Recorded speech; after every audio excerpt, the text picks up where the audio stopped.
Olá, queridos amigos, bem-vindos ao Conhecendo o Espiritismo, hoje com o estudo do livro Transição Planetária. Vamos abordar o capítulo que fala sobre o Armagedon espiritual, uma luta, digamos assim, travada entre espíritos voltados para o bem e espíritos ainda distanciados da luz que não querem que o Evangelho de Jesus, o amor, prepondere na humanidade. Hoje a Terra está passando por um momento de transição, passando para um mundo de regeneração. E há no plano espiritual, digamos assim, essa luta entre espíritos maldosos e espíritos do bem e de luz. Então eu convido você para esse estudo conosco, é um capítulo muito bom, estudo sempre imperdível. Venha comigo então.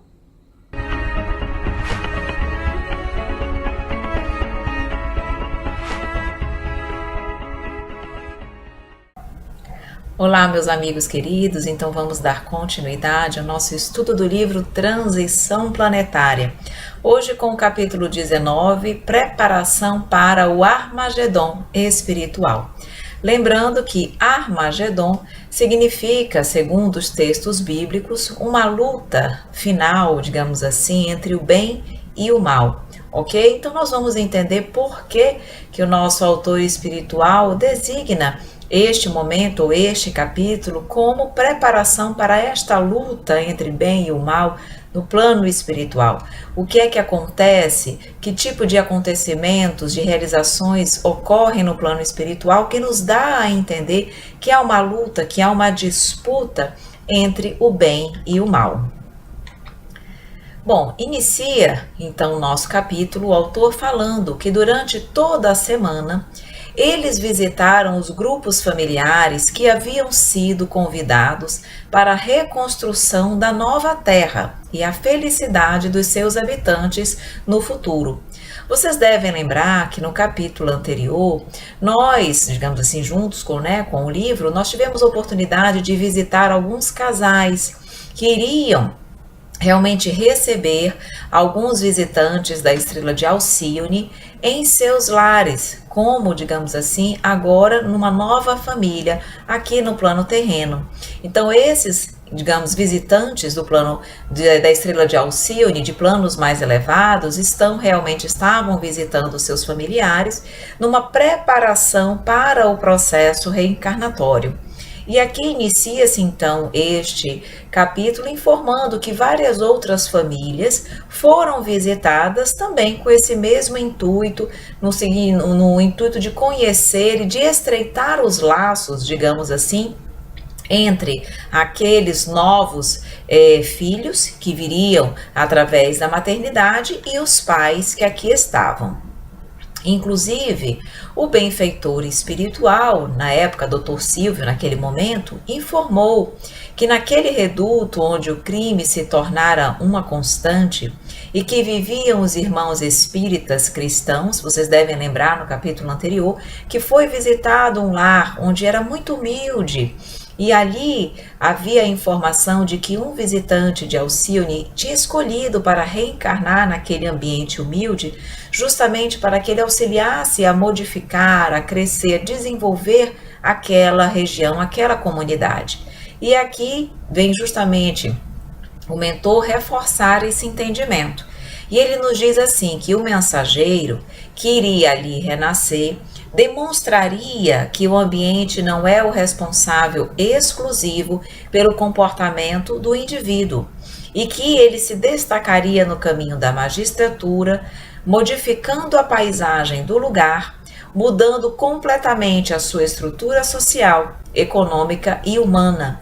Então ele iria realmente, através da sua profissão, auxiliar aquela comunidade, primeiro mostrando que o ambiente não é o único responsável pelo comportamento do indivíduo, mostrando que na realidade é o que nós somos, é o nosso interior.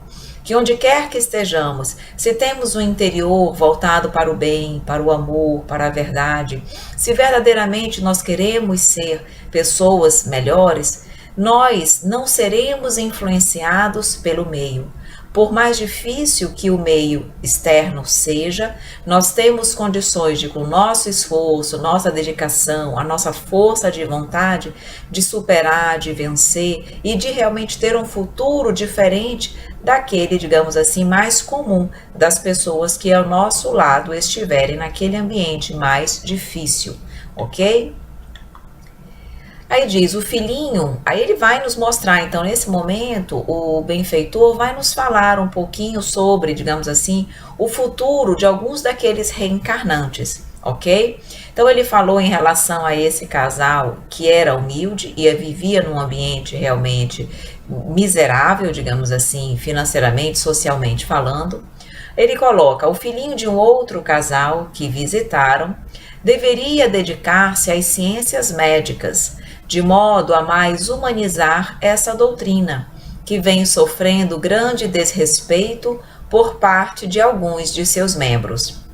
Então aqui já um outro visitante iria seguir a carreira médica para humanizar essa doutrina, no sentido de mostrar realmente o quão importante é a figura, é o papel daquele que vem na condição de médico, para com toda, seja qual for a área, digamos assim, que atue, é sempre uma grande dádiva ter a possibilidade de trabalhar salvando vidas, realmente trabalhando com a saúde, desenvolvendo o bem-estar do próximo.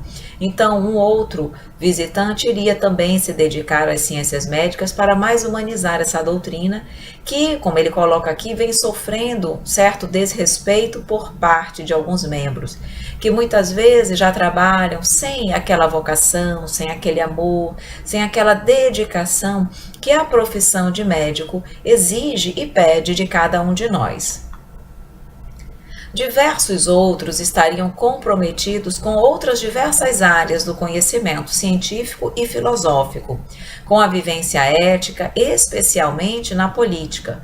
Nós até grifamos a questão da política, porque é um problema que nós realmente identificamos muito gravemente no nosso meio, no nosso dia a dia hoje, onde grande parte dos políticos, claro que há exceções, em todo lugar há, mas grande parte dos políticos desvirtuaram o verdadeiro objetivo de você estar representando o povo. O que isso significa, quais as responsabilidades que advêm dessa escolha.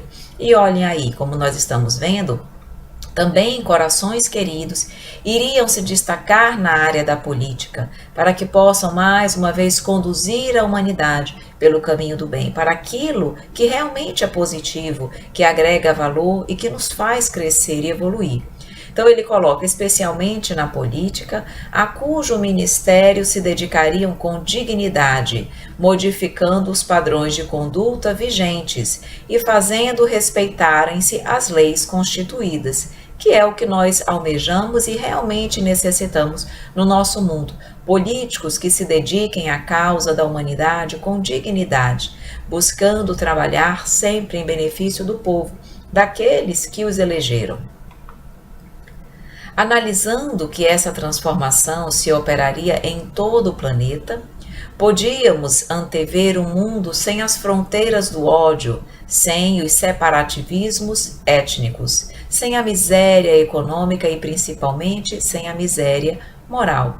Vejam que interessante quando ele coloca aqui que na realidade o futuro da humanidade seria essa humanidade sem ódio, sem nada que fizesse, digamos assim, percebermos, sentirmos dentro de nós qualquer atitude de separativismo, de discriminação em relação à etnia, cultura, ideologia religiosa, social, enfim, de qualquer jaez. E isso, na realidade, só é possível quando há o desenvolvimento da humanidade, quando o amor prospera e vivencia, digamos, quando o amor prospera em nossos corações e nós vivenciamos esse sentimento, na realidade, na sua plenitude.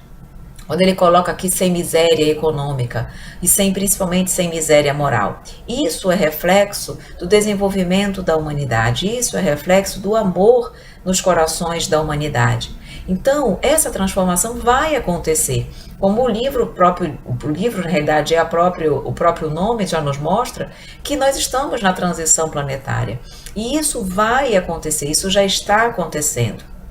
Cabe a nós trabalharmos diariamente para estarmos em condições de usufruir dessa terra transformada, dessa terra modificada, dessa terra humanizada. E para isso, nós precisamos trabalhar o nosso íntimo, o nosso coração, dia a dia, acabando com qualquer sentimento de ódio, de mágoa, de rancor em nossos corações. Isso é um trabalho individual, é uma atitude de mim para comigo mesmo, para comigo mesma. Por quê? Porque eu preciso me trabalhar para vencer ainda as minhas sombras e os meus instintos inferiores. Então ele diz aqui, sem os separatismos étnicos, para que eu possa trabalhar isso em mim, para que eu possa, na realidade, retratar essa postura, eu preciso trabalhar isso em mim todos os dias. Miséria econômica, aprendendo a doar, aprendendo a ser caridoso, aprendendo a perceber que todos nós somos irmãos e que eu não conseguirei verdadeiramente ser feliz enquanto o meu próximo não for também, enquanto o meu próximo estiver em sofrimento, em dor. Miséria moral é indicação de quê? De imperfeição moral. Então, trabalhar a nossa renovação espiritual, a nossa reforma íntima, para que essa transformação ocorra primeiramente em mim e depois ela se reflita para o meio exterior. Aí lembra o mentor, entretanto, que enquanto essa transformação não se realiza por completo, embora esteja em franco desenvolvimento em toda parte, nós já falamos sobre isso, nas sombras dos guetos espirituais inferiores, os inimigos do bem urdem ataques e tramam vinganças odientas contra as criaturas, principalmente aos espíritas. Então, isso aqui é o que nós comentamos sobre o Armagedon.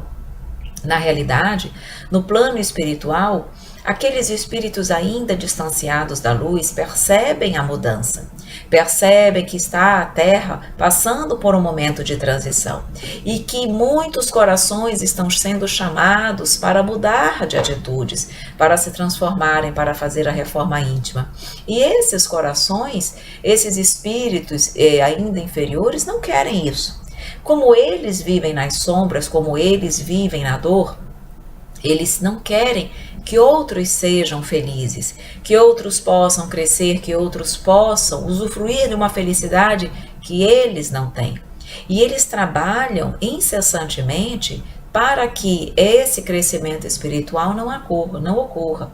E eles estão justamente, digamos assim, claro que eles interferem em todos aqueles que procuram o bem, procuram vivenciar o bem.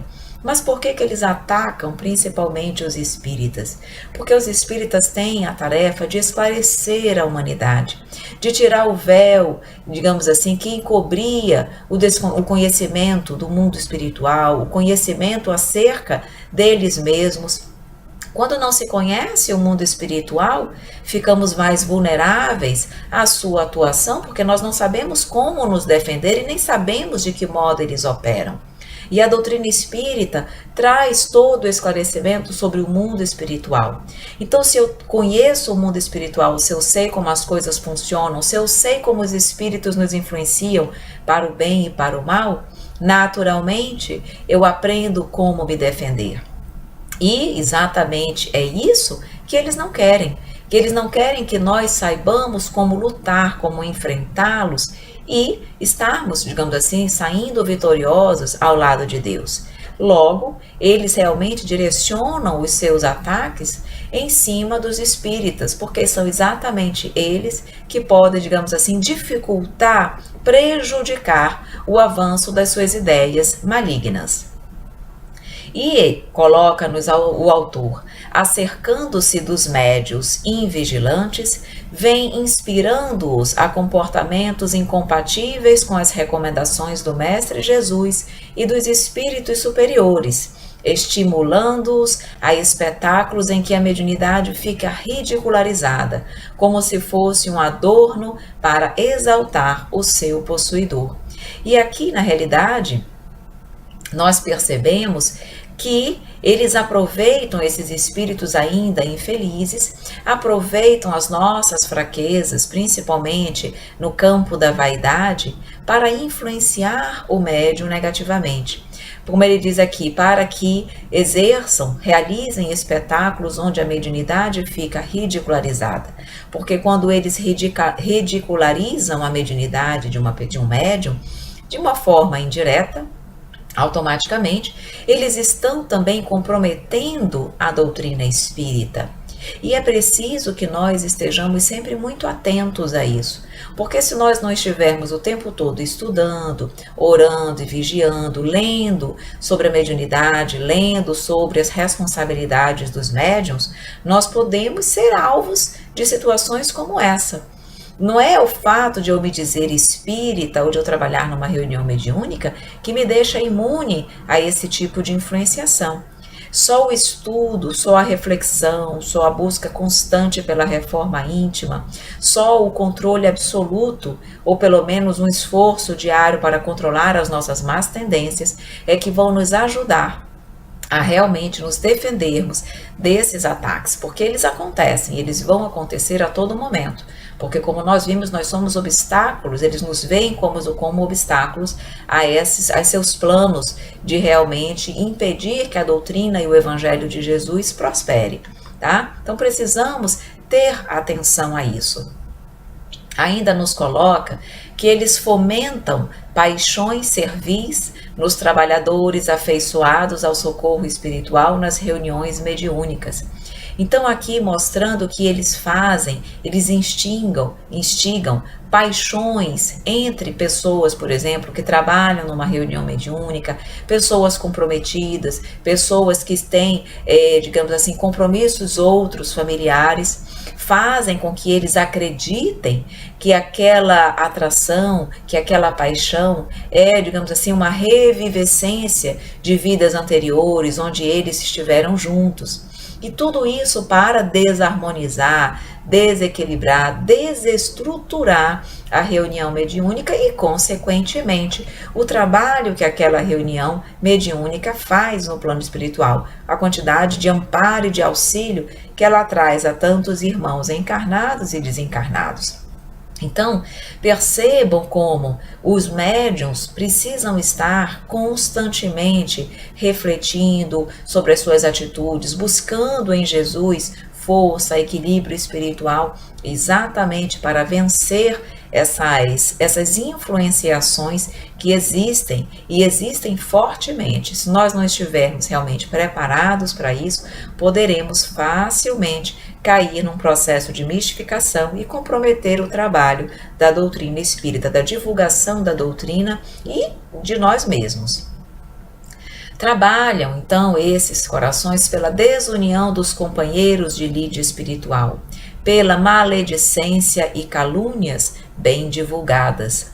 Desencadeiam enfermidades de diagnose difícil, ocultando a sua interferência nos organismos debilitados e carentes de energias. Então vejam que eles vão atuar em todos os campos, na área das paixões, da vaidade, como ele coloca aqui, calúnias, maledicências, desunião, enfermidades. Eles vão aproveitar sempre, meus queridos amigos, as nossas, digamos assim, imperfeições, as nossas fraquezas físicas e espirituais para nos atingirem. Por isso que quanto mais vinculado, em sintonia com o Pai, com a espiritualidade amiga eu estiver, menos digamos assim, à mercê dessa influenciação espiritual negativa, eu estarei, menos fragilizada eu ficarei se eu estiver sempre buscando a prece, orando e vigiando e, acima de tudo, a minha reforma íntima. Porque, na realidade, quando nós nos reformamos intimamente para o bem, nós quebramos qualquer sintonia com a espiritualidade inferior. E aí eles têm mais dificuldades, claro, para nos atingir. Eles praticamente não nos atingem, ok? Então nós precisamos ter em mente que qualquer influenciação, ela só ocorre porque nós abrimos sintonia. Nós ainda somos frágeis e permitimos que eles nos influenciem negativamente. Quanto mais mais eu me fortaleço espiritualmente, menos isso acontece, ok? Aí ele nos fala, o Armagedon bíblico do Apocalipse de João e das tradições judaico-cristãs não se restringe apenas à estreita faixa do Vale do Megido, que era um local situado mais ou menos a 30 quilômetros a sul de Nazaré, onde, como eu falei, dizia-se que haveria uma batalha final entre o bem e o mal. Então é exatamente isso, ele está falando que essa batalha, essa luta existe também no plano espiritual e que estão ambos, digamos assim, nesse preparo, tanto as ordens de espíritos inferiores que trabalham pela desagregação do evangelho, como os espíritos iluminados também trabalham e se preparam para esse enfrentamento, mas sempre com amor, com caridade, com fraternidade, com a arma mais importante e mais valiosa de todos, que é o amor, que nós aprendemos através da exemplificação de Jesus. Então ele diz, né? A estreita faixa do Vale do Megido ou do monte do mesmo nome, quando os exércitos de todas as nações se reuniriam para a batalha final.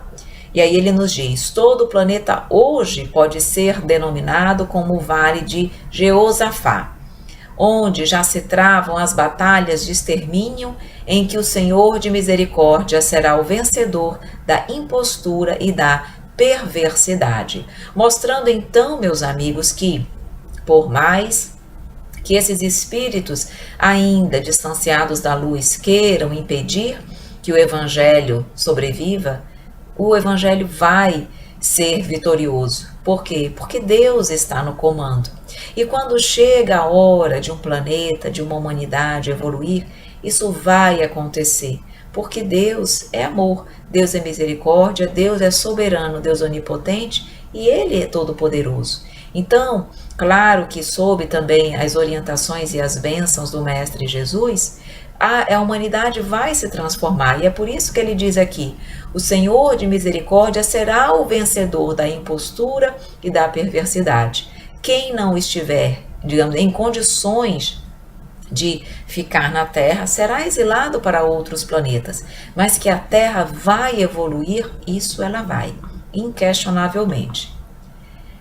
E aí, aqui, embora até esse momento, nesse slide anterior, ele estivesse nos falando desse trabalho dos espíritos ainda infelizes no mal, ele vem agora também nos falar um pouquinho do trabalho realizado pela espiritualidade de luz. Então ele diz, legiões de dedicados missionários do bem movimentam-se em toda parte, de forma a atenuar as consequências da imprevidência de uns, do desespero de outros, e na seara espírita as advertências dos mentores são contínuas. Ou seja, a todo momento, queridos amigos, os nossos irmãos espirituais iluminados estão trabalhando para que o amor prospere, estão advertindo os meios, digamos assim, os trabalhadores espíritas acerca da necessidade de orar, de vigiar, de realizar a reforma íntima, de buscar a prece, de nós realmente examinarmos, ponderarmos, analisarmos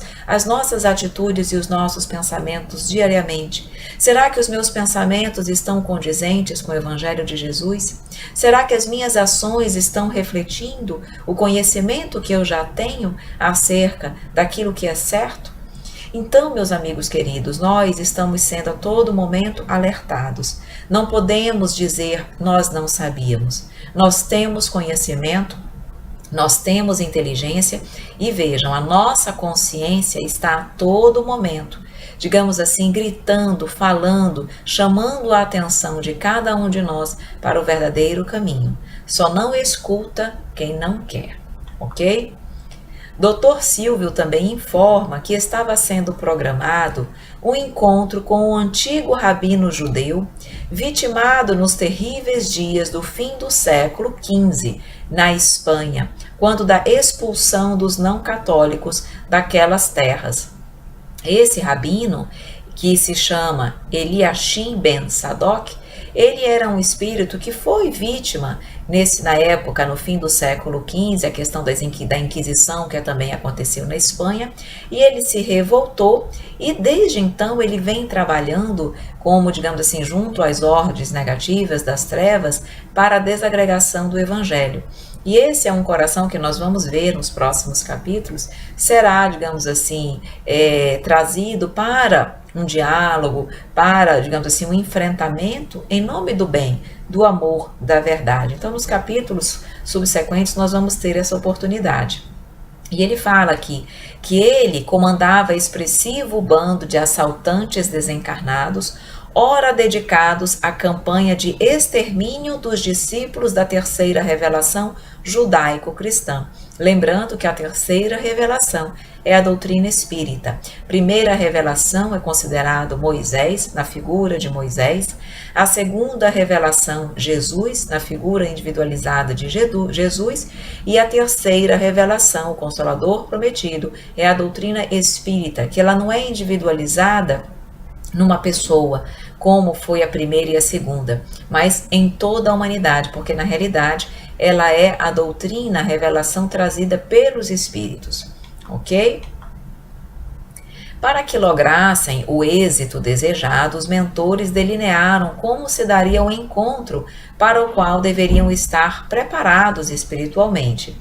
Então é claro que aqui nós percebemos que nada acontece de forma improvisada na espiritualidade. E é isso que ele está nos mostrando, que esse encontro que nós vamos visualizar nos capítulos posteriores foi, digamos assim, adredemente preparado, organizado para que eles pudessem realmente ter êxito no objetivo que era realmente desagregar aquele grupo que trabalhava pelo extermínio dos trabalhadores do Cristo.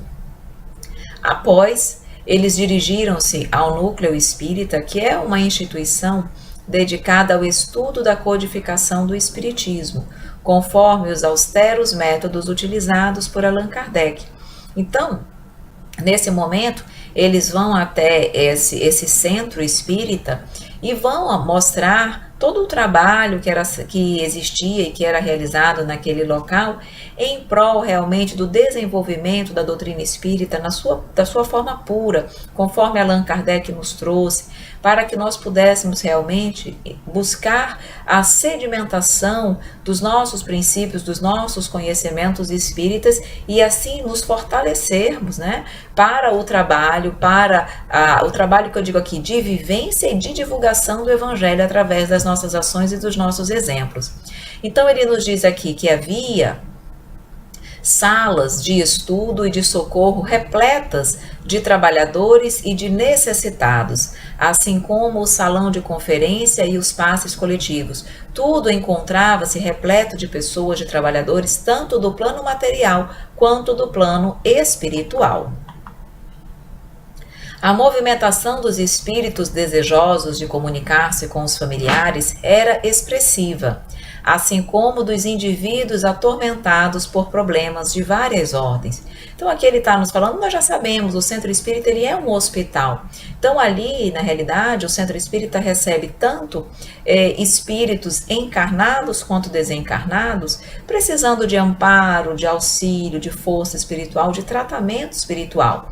Então há muitos espíritos desencarnados ali se encontravam desejosos de poder comunicar-se com os seus familiares que encontravam-se no plano material, assim como espíritos encarnados, indivíduos também atormentados por variados problemas. Como nós sabemos, todos nós temos as nossas dificuldades e buscamos muitas vezes, quase sempre nas casas espíritas, esse amparo, essa paz, esse equilíbrio, essa serenidade que nós precisamos para seguir aqui na Terra. Dr. Silvio aí, nesse momento, vem nos falar que o Espiritismo é uma doutrina séria, que não pode ser utilizada para frivolidade nem para a autopromoção. Representando o Consolador que Jesus prometeu, não se comporta como espetáculo hilariante para o divertimento dos frívolos, mostrando da nossa responsabilidade na vivência e na divulgação do Evangelho, da doutrina espírita. A doutrina espírita, considerada o Consolador prometido por Jesus, tem uma responsabilidade muito grande de ajudar a humanidade a ser feliz, ajudar a humanidade a crescer e a evoluir. Então ele diz, nós não podemos utilizar a doutrina espírita para coisas frívolas e nem para a nossa autopromoção. Nós não estamos aqui para levar ninguém até nós. Nós estamos aqui para levar as pessoas até Deus. Esse é o nosso objetivo, esse tem que ser o nosso objetivo. Porque se nós deixarmos que a vaidade tome conta do nosso objetivo, seguramente nós iremos falir, nós iremos cair e estaremos sendo influenciados pela espiritualidade inferior. Então tenhamos sempre dentro de nós esse compromisso com Deus, esse compromisso com Jesus, que é o governador do nosso planeta, compromisso de auxiliar a humanidade e nós mesmos no processo de crescimento e de evolução. Aí nos fala o autor, quase todas as pessoas dali, assim como os espíritos presentes, são portadores de graves questões que os atormentam, necessitando de bondade e auxílio para não tombarem no fosso das depressões graves ou enlouquecerem de agonia ante as incertezas que os atormentam. Ou seja, somos todos nós espíritos necessitados. Temos um pouquinho mais de conhecimento do Evangelho, porque estamos estudando, mas ainda somos muito imperfeitos. Então, espíritos necessitados, meus amigos, somos todos nós, sem exceção. E é por isso que precisamos cada vez mais continuarmos estudando para conseguirmos pouco a pouco nos elevarmos e realmente sairmos das imperfeições para as virtudes. Mas ainda estamos muito longe da nossa meta, do nosso ideal, que é a perfeição. Houve, então, naquele centro, instrutiva palestra, cujo tema foi a parábola do filho pródigo. Ao terminar, a psicosfera ambiente era de muita paz. Na realidade, nós sabemos que a espiritualidade, ela aproveita as oportunidades das palestras, dos estudos, para realmente orientar, para fortalecer, para trabalhar passes magnéticos de limpeza e de amparo àqueles corações que lá estão no centro espírita. Então, realmente, ao término desses trabalhos, a psicosfera é sempre muito positiva. Todos saem de lá, mas nós já sabemos disso. Nós saímos realmente do centro espíritas leves, realmente com o coração bem mais sereno. Em continuidade, o companheiro expositor encaminhou-se a uma pequena sala contígua, onde prosseguiu ouvindo e aconselhando as pessoas que foram adrede selecionadas pelos atendentes fraternos. Então nos mostra que o expositor continuou dando o amparo, o auxílio, realizando um atendimento àquelas pessoas que lá estavam, necessitando de uma palavra amiga, de uma orientação, de uma força espiritual. Então, vejam que o trabalho dos trabalhadores espíritas, principalmente no centro, não é só nós irmos lá e transmitirmos conhecimento. As pessoas precisam de acolhimento, se sentirem abraçadas, acolhidas, amparadas nas suas necessidades. E por isso que nós precisamos desenvolver sempre a fraternidade em nossos corações, realmente auxiliando, amparando sempre em todos os momentos que nos for possível, que nos forem possíveis. Os benfeitores espirituais se encarregavam de anotar o endereço de cada paciente, a fim de prosseguirem auxiliando com os recursos de que são portadores. Então vejam que interessante, que enquanto o companheiro expositor estava auxiliando as pessoas e elas estavam ali colocando as suas dificuldades e os seus problemas, o trabalho acontecia também a nível espiritual. A espiritualidade anotava os endereços para que elas pudessem depois ir até o lar dessas pessoas, auxiliar, realizar preces, amparar esses corações. Nós temos também nos centros espíritas o que nós chamamos de tratamento à distância, que é exatamente isso também, onde corações queridos vão lá colocar o nome de familiares, de amigos, até mesmo de desencarnados, pessoas que não podem por alguma razão estarem no centro espírita, mas que vão ser beneficiados através de uma equipe espiritual que vai estar anotando o endereço, ou realmente o meio de contato e desses espíritos encarnados, e seguirão até lá para realizar preces, para limpar o ambiente, para realizar passes magnéticos nos pacientes, tudo isso para ajudar a humanidade a crescer, a evoluir, a tirar de dentro de si essa doença ainda de mágoa, de ódio, de rancor, de egoísmo, de orgulho que nos distancia do Pai. Então eles trabalham a todo momento por nós, meus amigos queridos. Nós realmente precisamos ser muito gratos a eles, porque eles dedicam o tempo inteiro, eles são incansáveis em prol da humanidade. A ordem, a disciplina e o asseio da instituição faziam-se presentes em toda parte, demonstrando que o serviço do bem não deve ser feito de improviso de qualquer maneira, merecendo o respeito que se dedica a todas as questões relevantes. Então nós temos que ter comprometimento, fazer o nosso melhor no trabalho que nós resolvermos assumir numa casa espírita. E essa tem que ser a postura de uma casa espírita, de responsabilidade, de organização. Por quê? Porque ali nós estamos tratando com questões extremamente importantes, com as nossas debilidades físicas e espirituais. E tenhamos a certeza que a espiritualidade ela vai investir nos centros que se comportam com esse comprometimento real em cima do trabalho que escolheram desempenhar. Por outro lado, se uma determinada casa procura trabalhar, mas não de uma forma correta, responsável, comprometida, com certeza a espiritualidade superior, séria, que busca a nossa instrução e o nosso auxílio real e verdadeiro, irá se afastar, porque eles não vão trabalhar com pessoas que não, digamos assim, que não agem da mesma maneira que eles, que não reconhecem a importância e o nosso comprometimento com o trabalho de Jesus. Jesus trabalha por nós incessantemente a todo momento.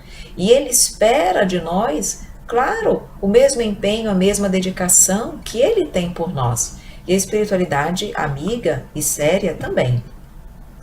Embora as instalações fossem cerradas no plano físico, palestras espíritas sucederam-se no salão e nos outros setores. Espíritos afervorados ao dever continuaram em atendimento aos necessitados de toda a ordem, mostrando aqui que os trabalhos espirituais continuam, que mesmo quando os centros fecham a nível material, a nível físico, aquilo ali a nível espiritual continua um atendimento, continua o seu trabalho. O hospital, a nível espiritual, continua trabalhando incessantemente. É isso que ele está nos mostrando. Palestras, outras salas de estudo, tudo é aproveitado pela espiritualidade para auxiliar no crescimento e no aprimoramento da humanidade. O trabalho é a tônica da manutenção do equilíbrio em todo lugar. Ou seja, precisamos estar trabalhando o tempo inteiro, certo? Que o trabalho nos eleva. O trabalho junto com a prece é aquilo que nos salva de uma obsessão, de um desequilíbrio, de uma depressão. Orando e vigiando sempre, trabalhando, fazendo com que as nossas energias sejam direcionadas para o bem. Por fim, nós vamos terminando aqui nesse slide, onde o autor nos fala que o repouso é uma necessidade orgânica. No entanto, quando se busca demasiado descanso, foge-se ao dever sob falsos pretextos, porquanto mudança de atividade, despertando novos estímulos emocionais, também funciona como renovação de energias. Então ele está mostrando que o repouso é uma necessidade. Mas nós temos que ter cuidado, porque nós não podemos buscar um repouso demasiado. Nós estamos aqui para trabalhar, para evoluir, para crescer.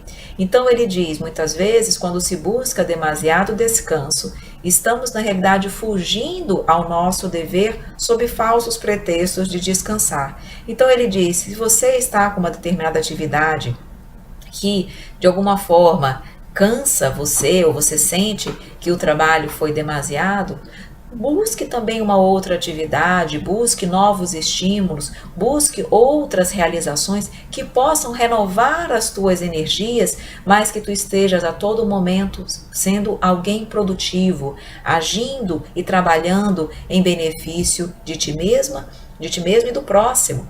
Então muitas vezes ele diz, Tu não precisas de um repouso demasiado. Muitas vezes uma mudança de atitude, de postura, de trabalho, com novos estímulos, já é a renovação de energia que tu precisas e tu continuas trabalhando.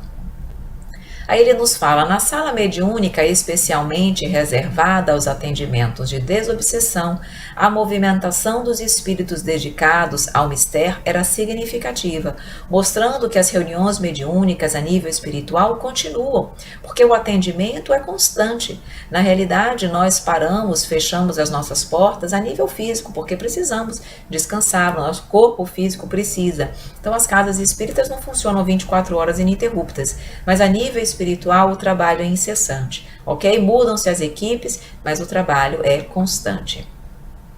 Havia-se encerrado um labor e técnicos em limpeza psíquica ambiental adentraram-se no recinto para prepará-lo para o próximo compromisso. Aqui nos mostrando então o trabalho de limpeza fluídica do ambiente que é realizado pela espiritualidade. Nós sabemos que é muito importante manter a limpeza fluídica do ambiente, dos centros espíritas, das salas mediúnicas. Por quê? Porque nós estamos a todo momento exalando os nossos miasmas mentais, decorrentes ainda dos nossos pensamentos desequilibrados. E isso contamina a atmosfera onde nós estamos.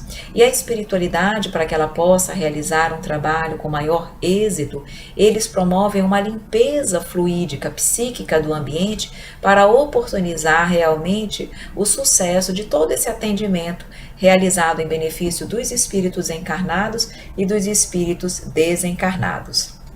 Então, meus amigos queridos, aqui nesse slide nós vamos terminando o nosso estudo de hoje do capítulo que fala sobre esse trabalho, essa luta, esse enfrentamento entre o bem e o mal no plano espiritual. Nós vemos e tivemos a oportunidade de perceber que a espiritualidade inferior trabalha constantemente para a desagregação do Evangelho. Mas, por outro lado, os espíritos abnegados e superiores também trabalham em prol do amor, do bem e de todos nós. Cabe agora a nós fazermos o nosso papel, trabalhando constantemente para que o amor vença, para que o Evangelho de Jesus vença, para que a doutrina maravilhosa de amor, de luz, de caridade, de fé, vença e prepondere sobre toda a humanidade. Temos que trabalhar e fazer a nossa parte. Certo, meus amigos queridos, nós vamos ficando por aqui. Espero que você tenha aproveitado o estudo de hoje. Espero que você possa continuar conosco nesse estudo sobre o livro Transição Planetária. É sempre um prazer contar com a sua companhia. Um grande abraço, queridos amigos, e até a próxima! E aí, meus queridos amigos, gostaram do nosso estudo, do nosso aprendizado? Sempre muito bom aprender e estudar com o livro Transição Planetária, que nos traz sempre um grande aprendizado. Que nós possamos, então, trabalhar, fazer o nosso papel para contribuir com o bem, com o amor, com realmente a preponderância do Evangelho de Jesus em nossas vidas e no nosso planeta, fazendo sempre a nossa parte, trabalhando e lutando pelo bem e pelo amor. Eu agradeço a sua presença, agradeço ter contado com a sua companhia em mais esse estudo. Espero você no nosso próximo estudo. Um grande abraço, querido amigo, e até a próxima!